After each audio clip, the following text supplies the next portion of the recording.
Good morning, everybody. Let's get that injury update right now. Kind of said it singular for a reason. On Fantasy Football Today Express. Well, we're happy because we don't have a lot of injuries to talk about. It's really Brock Bowers is the main one. We have some other ones to discuss, but it's great. That's great news. There aren't a lot of question marks in the lineup, but Bowers is definitely the big name to talk about here. We're going to answer your questions as well on Fantasy Football Today Express. And here we go. Brock Bowers questionable. Pete Carroll says he's likely to play or expects him to play. I am not ready to take him at his word, Heath. I still think we need a backup plan here. What do you think about this Bauer situation Monday night against the Chargers? Yeah, I think the Coach Speak Index on Twitter had him at a 70% reliability rate, which isn't fantastic. Like, you don't really feel good about a 1 in 3 chance that a guy that's going to play at 10 o'clock on Monday night might play. But I'm pretty optimistic just because it was almost like the very next day or immediately afterwards that they said, it's not serious. We think he'll be fine. He got an extra day to rest. I did go in on several of my Bowers teams and add Michael Mayer, which is by far the easiest way to handle this, because if you told me Bowers was out, Mayer would probably be a top 6 tight end for me this week. And so if you can do that, you don't even have to think about it. Just go add Michael Mayer, wait for Brock Bowers. If you can't, I'm afraid there's not really much that we can do to help you, because it's entirely a risk tolerance situation. Like, if Brock Bowers plays, I've got him projected to outscore everybody besides McBride by 3, 5, 6 fantasy points just in my projections, and he has the upside to outscore them by 15. So how much are you willing to take that chance? I'm not going to sit Brock Bowers.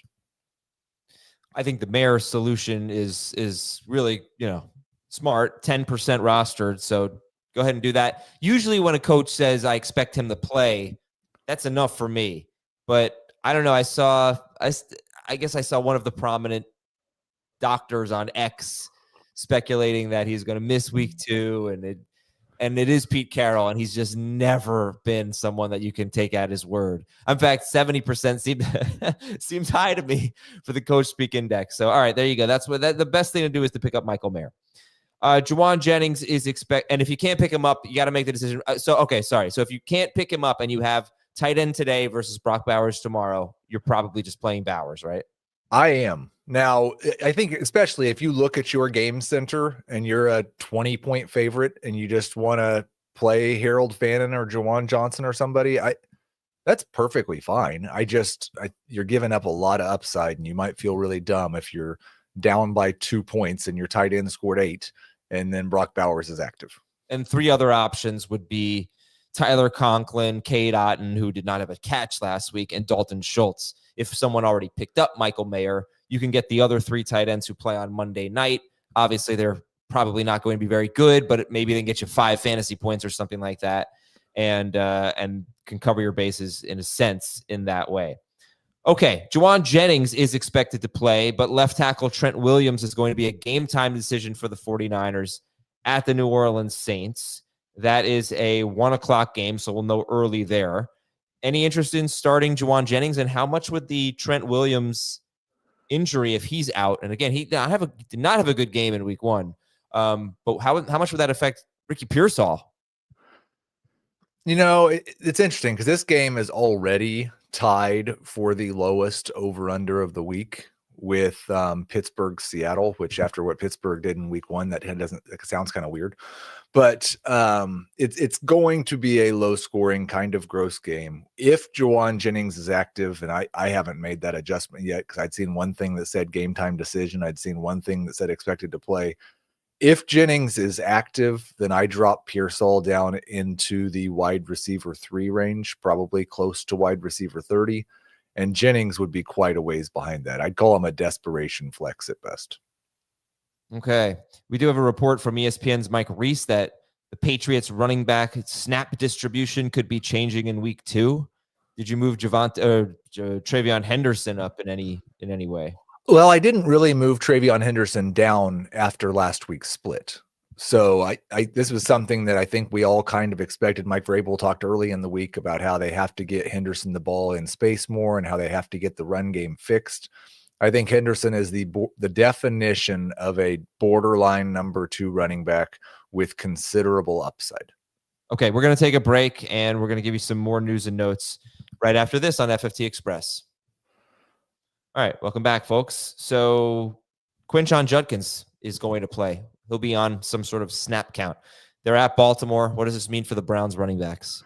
I think you can drop Jerome Ford. Dylan Sampson is right behind Trevion Henderson for me in that borderline RB2 with, especially in PPR, with upside. Judkins is not in my top 36 running backs. I've got him right behind Nick Chubb.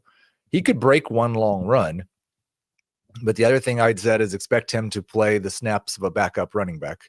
Mm-hmm. So I don't think he's someone you want to make sure is rostered, not someone you want to start. Sampson, a much better play in full PPR than anything else. There was some report also that said Judkins could have 12 carries. It might be 12 snaps. I'm not sure if the Browns have 12 carries in this game. Dallas Goedert's out. Devontae Smith, SCN.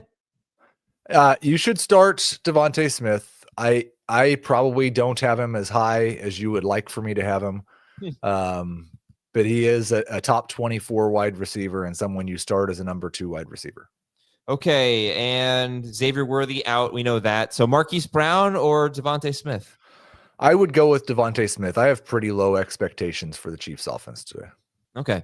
Marquise Brown, when he lined up outside, he was typically on the left side of the formation. I think that means he's going to be going against the Dory Jackson a lot, who really stunk and shouldn't say that, struggled in week 1. So, or he'll be in the slot, but he probably won't face the Eagles' top cornerback too much. Darnell Mooney is going to play. Yay. And so is Drake London. So what does this mean for Mooney and for Pitts? I'm kind of in a give Darnell Mooney a week mode. Another guy that I want to make sure is rostered, but I don't want to start him. He's not currently inside of my top 48 wide receivers. Okay. But I do want to make sure he's rostered. Pitts went from, I might want to start him to, I should probably have him on my bench just in case. Okay. 77% rostered for Darnell Mooney. So would you start Juwan Jennings and Harold Fannin Jr. over Kyle Pitts? Juwan Johnson. Sorry. Definitely Juwan Johnson. I thought you were going to say Juwan Jennings and Darnell Mooney, and those are two guys that I just don't think anybody should have any reasonable expectations for. I would start the 2 streaming tight ends over Pitts, yes. The look on your face when I said Juwan Jennings versus Darnell Mooney. Projections, Heath, go. All right, and then the last thing, Evan Ingram's going to play. There was a report in the Denver Post that Tyler Bidet could have a big role in the passing game this week. So I hope that's not true, but he had 6. What do you mean? He have 6 targets last week? Yeah, and again, they picked up 4 yards. We want to do that more. Right. I don't know. I don't really have faith to start RJ Harvey yet. Not at all. Yeah. Okay. Good. I'm glad I'm not alone. And if you're one of the 41% of CBS of players in CBS leagues, or not the best way to say it, Younghoe Koo is rostered in 41% of leagues. If you're one of those managers, he's benched today for Parker Romo. So don't start Younghoe Koo. Let's finish with some of your questions here. Ooh, this is a great one to start with. Cam Ward or Spencer Rattler? Are you serious right now? I don't have those guys in my rankings, so I'm going to have to look in my projections. I have Spencer Rattler projected for 16.1 points and Cam Ward for 15.8. We normally say flip a coin. Don't waste a quarter on it. See if you have any pennies laying around. That's all I would put on that matchup. All right. Jackson Daniels says start 2 of these 4. David Montgomery, Javonte Williams, Dylan Sampson, George Pickens, PPR. So I'm a little bit lower on Montgomery, I know, than Dave is. I think he would actually be last of this group for me. Oh. I've got 12.3 points for Pickens, which is identical to what I have for Sampson and Javonte. I would probably full PPR start Sampson and Pickens. Tony Pollard or Cortland Sutton at flex? I'm going to go with Pollard. Ken Walker or Javonte Williams? I'll go Javonte. I need 2 in non-PPR. Chubb, Swift, Stevenson. Definitely Swift. And I will go with, I'm going to go with Chubb. And then 2 wide receivers in non-PPR. Coleman, T-Mac, Olave. Definitely T-Mac. And I'll go Olave. Montgomery or Henderson, full PPR. Henderson for me.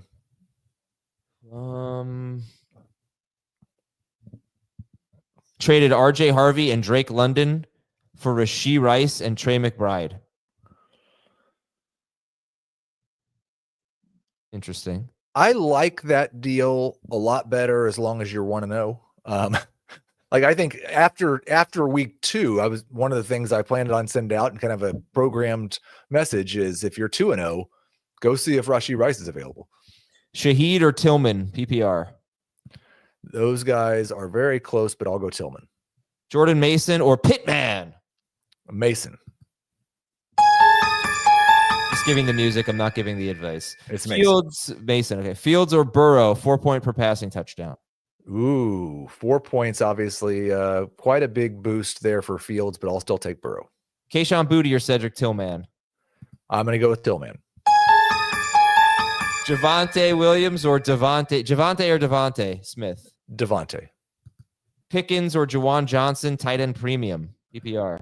Yeah, I mean, it really depends on how many tight end premium points you're getting. If it's a full doubling, like if you get 2 points per tight end catch, I would go with Juwan Johnson. If it's 1.5, then I'd go Pickens. Last one, Ibuka or Pearsall? Is Juwan Jennings playing? You'll make this decision at about 11:30 this morning. If Juwan Jennings is active, I would go Ibuka. If Juwan Jennings is out, I would go Pearsall. Okay. Thanks to Heath Cummings and all of you for watching and listening. 11:30 a.m. Eastern, youtube.com/fantasyfootball today. We will see you there with more starter sit advice. Later.